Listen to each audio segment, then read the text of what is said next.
શ્રી ગણેશાય નમઃ. મિત્રો, આપ જોઈ રહ્યા છો આપણી યુટ્યુબ ચેનલ આશીર્વાદમાં. આપ સૌનું સ્વાગત છે. રાજા વીર વિક્રમ વેતાળની કથાઓ રોમાંચક છે, તેમાં ભરપૂર રંજન અને બુદ્ધિ ચાતુર્ય છે. તો આજે આપણે આ વિડીયોમાં સાંભળીશું રાજા વિક્રમ અને વેતાળની કથા, જેમાં કમળપુંજા વાર્તા 5. જો આપને મારો વિડીયો પસંદ આવે તો લાઈક કરજો, શેર કરજો અને પહેલી વાર જો આ વિડીયો આ ચેનલમાં જોઈ રહ્યા હોય તો સબસ્ક્રાઈબ કરજો, જેથી મારા નવા વિડીયોની માહિતી તુરંત આપ સુધી પહોંચે. રાજા વીર વિક્રમ સિદ્ધવડ પર આવ્યો ને ઝાડ પર ચડી મરદાને બગલમાં ઘાલી નીચે લઈ આવ્યો. મરદો ડાયું થઈને રાજાના ખભા પર સવાર થઈ ગયું. રાજાએ ચાલવા માંડ્યું. જતાં જતાં મરદાએ કહ્યું, રાજા, રાત મધરાત છે અને વાટ ઘણી લાંબી છે, એટલે તારો ઠાક હળવો કરવા હું તને એક વાર્તા કહું છું, તે તું સાંભળ.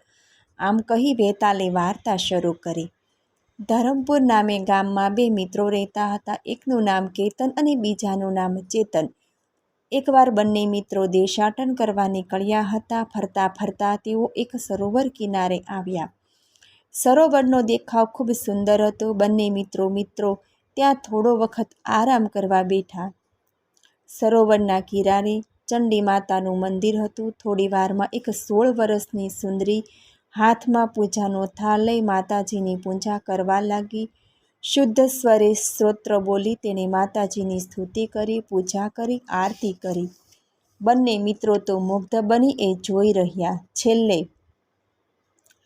કન્યાએ માતાજીને પગે લાગી પ્રાર્થના કરી કે, હે માં, હું વેણુગોપાલ ધોબીની દીકરી તને પગું લાગું છું. મારા પિતા મારા માટે વર ખોળે છે. મારા માટે જે હિતકાર હોય ને તે જ તું કરજે માં. આ શબ્દો સાંભળી કેતન ચોંક્યો. તે મનમાં બોલ્યો, હું વરું તો આ કન્યાને જ વરું. કન્યા પૂજા પાઠ કરી ચાલી ગઈ. તે પછી કેતન ઊભો થયો. એનું મન એટલું તો વિહ્વળ બની ગયું હતું કે પોતે શું કરે છે, તે શું બોલે છે, એનું તેને ભાન રહ્યું ન હતું.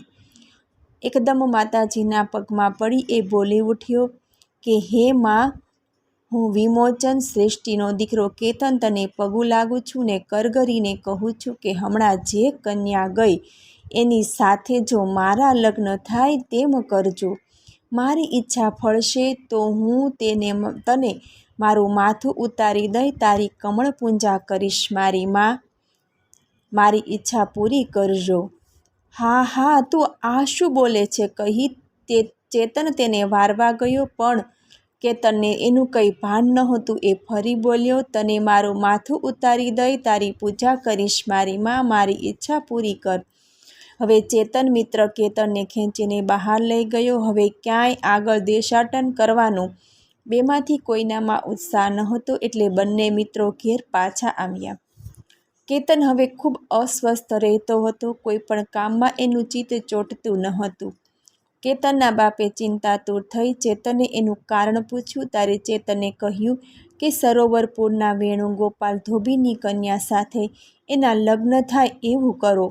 કેતનના બાપે પોતે સરોવરપુર જઈ વેણુગોપાલ ધોબીને મળી પોતાના પુત્ર માટે એમની દીકરીના હાથની માંગણી કરી. વેણુગોપાલે દીકરીને પૂછ્યું, રમા બેટા, ધરમપુરના શ્રેષ્ઠી તરફથી તેમના દીકરા માટે તારા હાથનું માગું આવ્યું છે, કેમ કરીશું? એ છોકરાએ તને ચંડીમાના મંદિરમાં પૂજા પાઠ કરતી જોઈ હતી એમ એ કહે છે. ચંડી માતાનું નામ સાંભળી રમાએ હા પાડી, એટલે વેણુગોપાલે વિરોચન શ્રેષ્ઠીના પ્રસ્તાવનો સ્વીકાર કર્યો. થોડા વખતમાં રમા અને કેતનના લગ્ન થઈ ગયા. બંને ખૂબ સુખ સંતોષથી રહેતા. એમાં કેટલોક સમય વીતી ગયો. એવામાં રમાના નાના ભાઈના લગ્નનો પ્રસંગ આવ્યો. ભાઈના લગ્નમાં ગયા વિના કેમ ચાલે? રમાએ પતિને કહ્યું, તમારે પણ આવવું પડશે. કેતને કહ્યું, આપણે ચેતનને પણ સાથે લઈ જશું. ખૂબ સરસ, રમાએ કહ્યું. કેતન, ચેતન અને રમા ત્રણેય જણા લગ્નની મોજ માણવા સરોવરપુર જવા નીકળ્યા. 3 સરોવર સમીપ પહોંચ્યા. ત્રણેય સરોવરનો દેખાવ જોઈ કેતન પ્રસન્ન થઈ ગયો. એકાએક તેને પહેલાંનો પ્રસંગ યાદ આવી ગયો. સાથે સાથે માતાજી આગળ પોતે કરેલી પ્રતિજ્ઞા યાદ આવી. એણે માતાજીને કહ્યું હતું કે માતાજી, આ કન્યા સાથે જો મારા લગ્ન થશે તો મારું માથું ઉતારી દઈ હું તમારી કમળ પૂજા કરીશ. આવી પ્રતિજ્ઞા લેવા માટે હવે તેનો પસ્તાવો થયો, પણ વચન એટલે વચન, એમાંય તો માતાજીએ આપેલું વચન, એ વચન પાળવું જ પડે. મનમાં એવો નિશ્ચય કરી તેણે પોતાના મિત્ર ચેતનને અને પત્ની રમાને કહ્યું, તમે બંને અહીં બેસો, હું જરા માતાજીના દર્શન કરી આવું. રમાએ કહ્યું, હમણાં થોડી વાર પહેલાં તો આપણે ત્રણેય માતાજીના દર્શન કરી આવ્યા, ફરી કેમ જવું છે? હસીને કેતને કહ્યું, માતાજી સાથે મારે ખાનગીમાં કંઈક માગવું હોય તો, એટલે તો હું એકલો જાઉં છું. આમ કહી હસતો હસતો એ મંદિરમાં ગયો. રમા અને ચેતન બહાર સરોવરની શોભા જોઈ રહ્યા.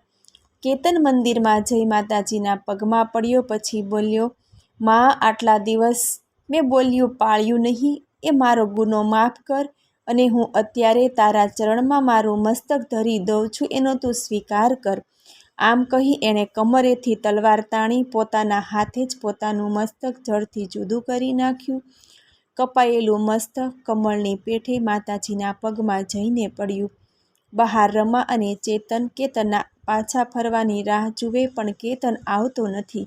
તેથી ચેતને કહ્યું, ભાભી તમે બેસો, હું જરા કેતનની ખબર કાઢી આવું. માતાજીની પૂજા પાછળ એ એવો ઘેલો થયો છે કે મારે એને ઢંઢોળીને જગાડવો પડશે. આમ કહી હસતો હસતો એ મંદિરમાં ગયો, પણ મંદિરના ગર્ભગૃહમાં પગ મૂકતા જ એ સ્તબ્ધ થઈ ગયો. એનો મિત્ર કેતન ત્યાં મરેલો પડેલો હતો. એના હાથમાં તલવાર હતી. એ પરથી એ સમજી ગયો કે પોતે જ પોતાનું બલિદાન આપ્યું છે. એકાએક તેને જૂની વાત યાદ આવી ગઈ કે કેતને માતાજીને પોતાનું મસ્તક ધરવાની પ્રતિજ્ઞા કરી હતી. એ સમજી ગયો, એ પ્રતિજ્ઞા પૂરી કરવા જ કેતને આજે પોતાનો ભોગ આપ્યો છે. પણ હવે પોતે શું કરવું? બહાર જઈ રમાને શું કહેવું? વળી લોકોને શું કહેવું? હું સાચી વાત કહીશ તો કોણ માનવાનું છે? રમા પણ નહીં માને. બધા કહેશે કે આવી પ્રતિજ્ઞા કોઈ કરે નહીં. આ બધી તારી ઉપજાવી કાઢેલી વાત છે. ખરેખર તો તે જ એની હત્યા કરી છે. કેતનની રૂપાળી વહુ રમા તરફ તારી નજર બગડી છે, એટલે તે આ ખરાબ કૃત્ય કર્યું છે. આવો વિચાર આવતા ચેતનની વ્યથાનો પાર ન રહ્યો. પોતાના માથે આવનારા ભયાનક આક્ષેપોથી બચવાનો કોઈ રસ્તો એને દેખાયો નહીં, એટલે એણે પણ કેતનના રાહે જવાનો નિશ્ચય કર્યો. માતાજીના પગમાં માથું નમાવી એણે પ્રાર્થના કરી કે હે મારી માં, મારી લાજ રાખજે, મને નિષ્કલંક રાખજે. આમ કહી એણે પોતાના હાથે પોતાનું મસ્તક કાપી નાખ્યું. મસ્તક કમળની પેઠે માતાજીના ચરણમાં જઈ પડ્યું. બહાર રમા બંને મિત્રોના આવવાની રાહ જોઈ થાકી. એને થયું કે કોઈ કારણે બંને મિત્રો મંદિરમાં રોકાઈ ગયા લાગે છે. ચાલ એની ખબર કાઢું. હસતી હસતી રૂમઝૂમતી રમા મંદિરમાં આવી, પણ મંદિરના ગર્ભગૃહમાં પગ દેતા જ એની આંખો ફાટી ગઈ. બંને મિત્રોના મસ્તક ધડથી છેદાઈને છૂટા પડ્યા હતા. આ ભયાનક દ્રશ્ય જોઈ એ વિહ્વળ થઈ ગઈ. એને થયું કે આ બે જણાએ કોઈક કારણસર પોતાના હાથે માતાજીને પોતાનું બલિદાન આપ્યું છે. પણ લોકો આ વાત કેમ માનશે? લોકો તો મારા ચરિત્ર પર આક્ષેપ કરશે અને કહેશે કે આને લીધે જ આ બંને જણા મર્યા છે. આવું કલંક મારા માથા પર લઈને જીવવા કરતાં તો મારે મરવું સારું, અને મરવું છે તો અહીં માતાજીના ચરણમાં જ મરવું જોઈએ. આવો સંકલ્પ કરી તેણે માતાજીના ચરણમાં મસ્તક મૂક્યું ને કહ્યું કે હે મારી માં, મારી લાજ રાખજે, મને નિષ્કલંક રાખજે, મારું મસ્તક હું તારા ચરણમાં ધરી દઉં છું. આમ કહી પોતાના હાથે પોતાનું મસ્તક કાપવા એણે તલવાર ઉગામી. ત્યાં તો ખમ્મા ખમ્મા કહી માતાજીએ પ્રગટ થઈ તેનો હાથ પકડ્યો ને કહે, દીકરી, તારે મરવાનું ન હોય તો માથે કલંક લઈને જીવવાનું કેમ હોય મારી માં? રમાએ રોતા રોતા કહ્યું, ન જ હોય તો માં તું જ કહે, હવે હું શું કરું? રડતા રડતા કહ્યું. માતાજીએ એના મસ્તક પર હાથ મૂકી અને કહ્યું, હું તારા પર પ્રસન્ન છું દીકરી, માગે તે આપું. રમાએ કહ્યું, માં, તમે મને નિષ્કલંક રાખવા કહ્યું છે તો આ બે જણને ફરી સજીવન કરો. માતાજીએ કહ્યું, તું એમના ધડને મસ્તક ભેગા કરી મારું નામ લે એટલે બેઉ જીવતા થઈ જશે. આટલું કહી માતાજી પ્રતિમામાં સમાઈ ગયા. રમાનું દિલ માતાજીના દર્શનથી અને આશીર્વાદથી હર્ષ પુલકિત થઈ ગયું. હરખમાં ને હરખમાં તેણે બેઉ મિત્રોના ધડ અને માથું ભેગા કર્યા. પણ હરખના આવેગમાં તેણે કેતનના ધડની સાથે ચેતનનું માથું મૂકી દીધું અને ચેતનના ધડની સાથે કેતનનું માથું મૂકી દીધું. પછી માતાજીનું નામ લીધું.